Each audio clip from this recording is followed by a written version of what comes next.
Listen, at the altar of shame, religion tried to kill your creativity.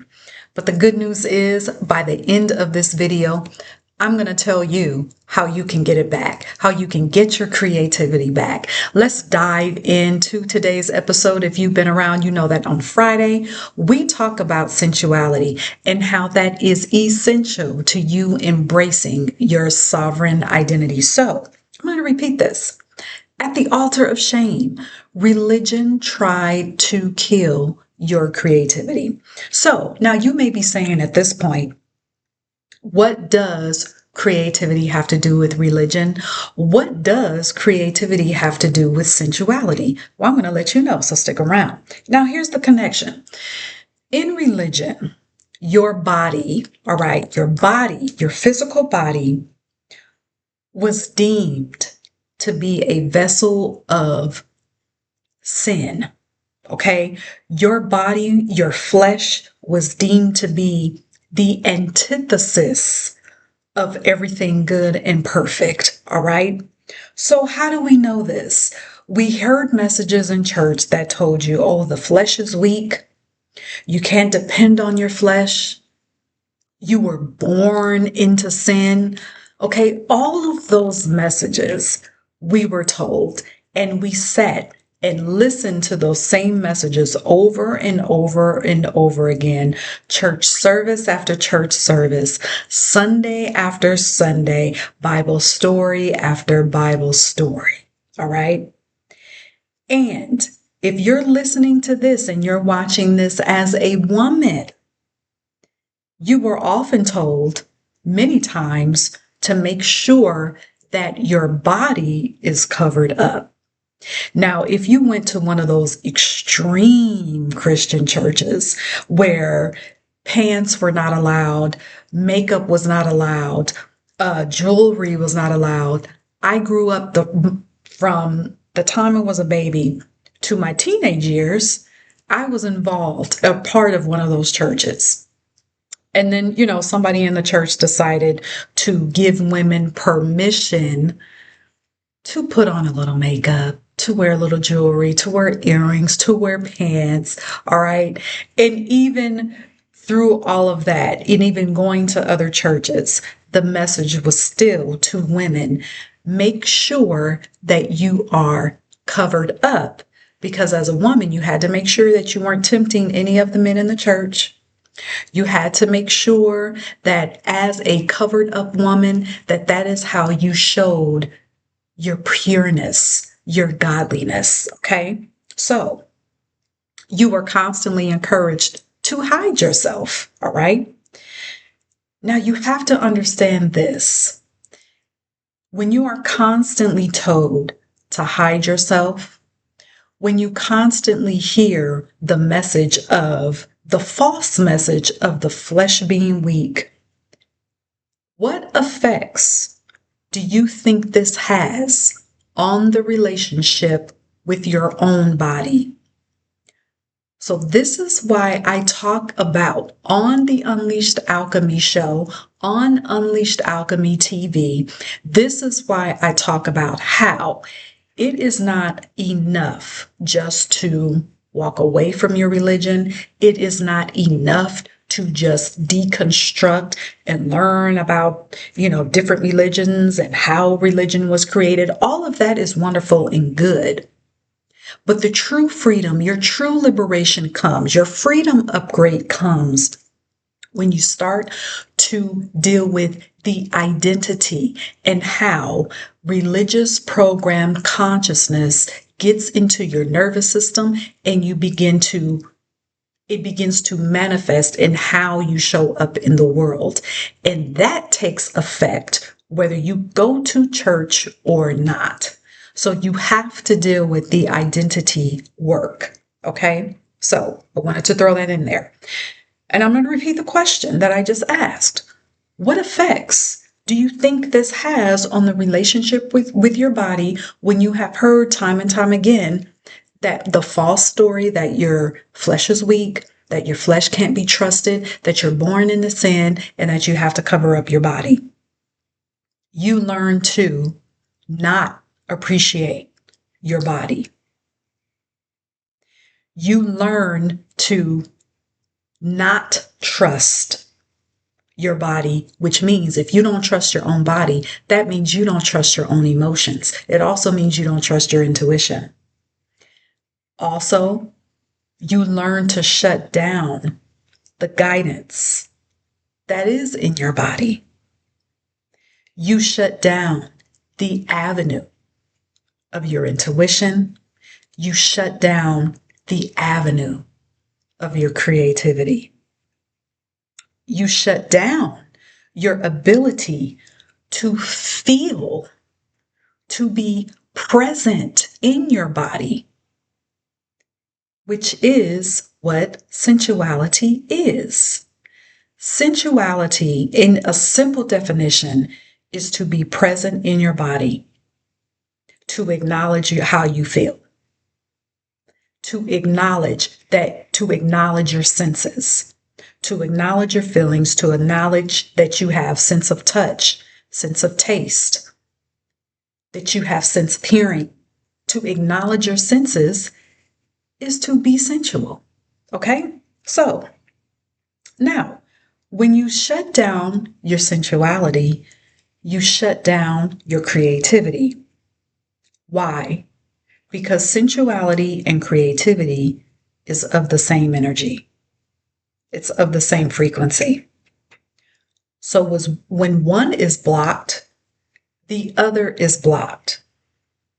More good news is that when you open up one, you open up the other.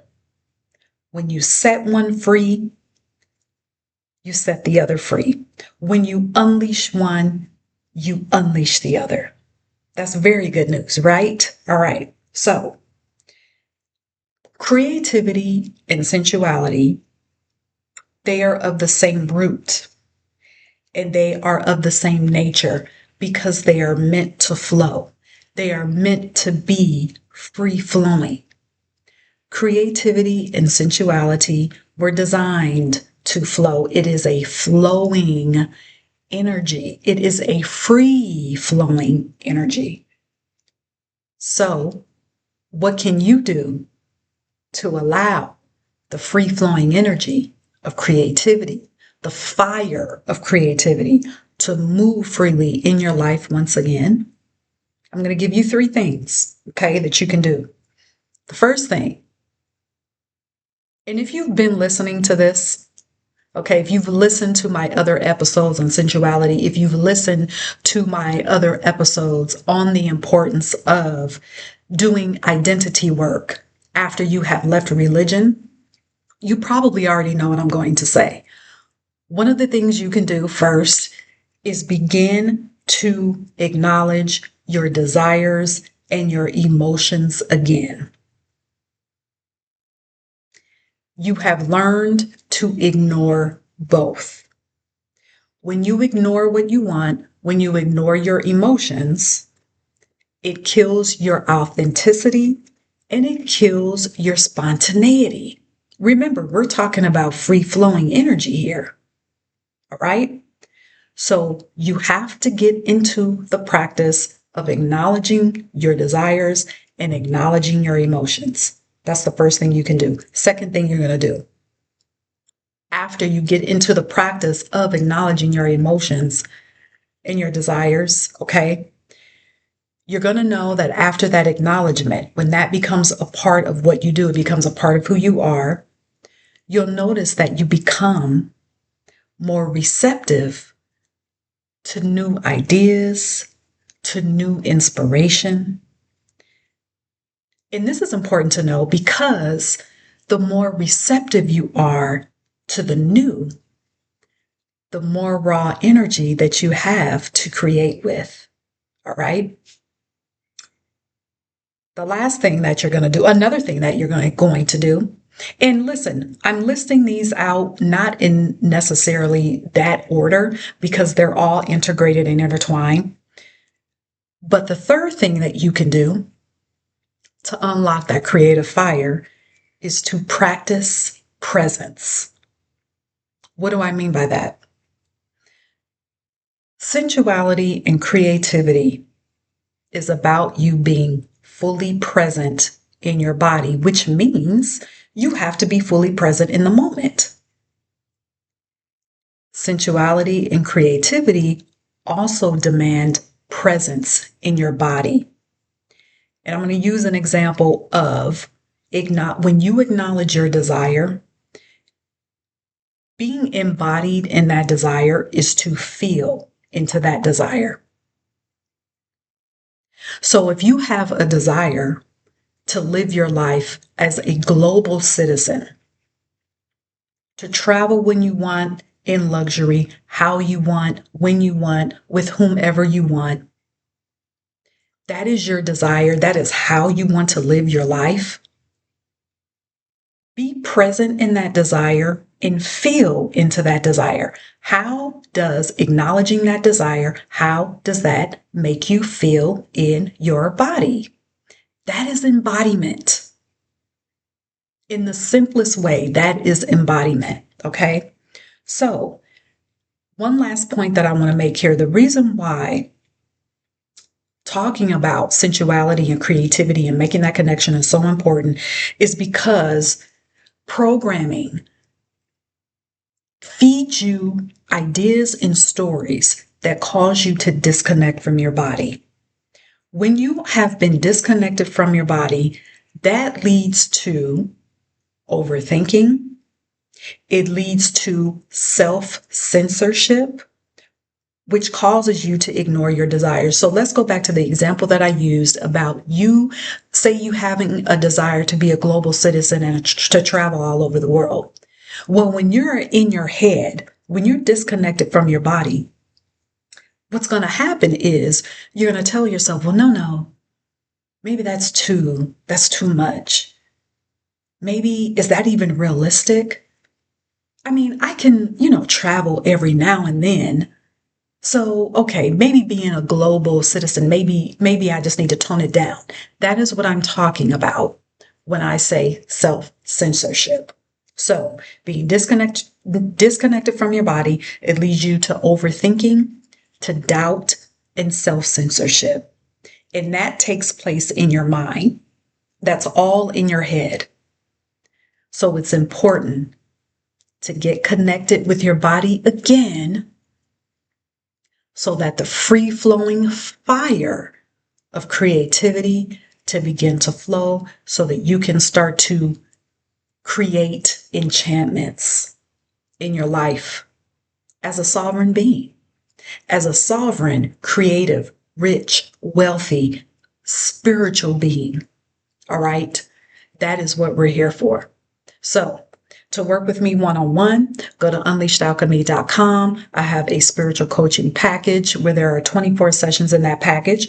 I also have an option that I just created for you where it's a 155-minute session to work with me. I have that open from now until mid-August. For now, that could change.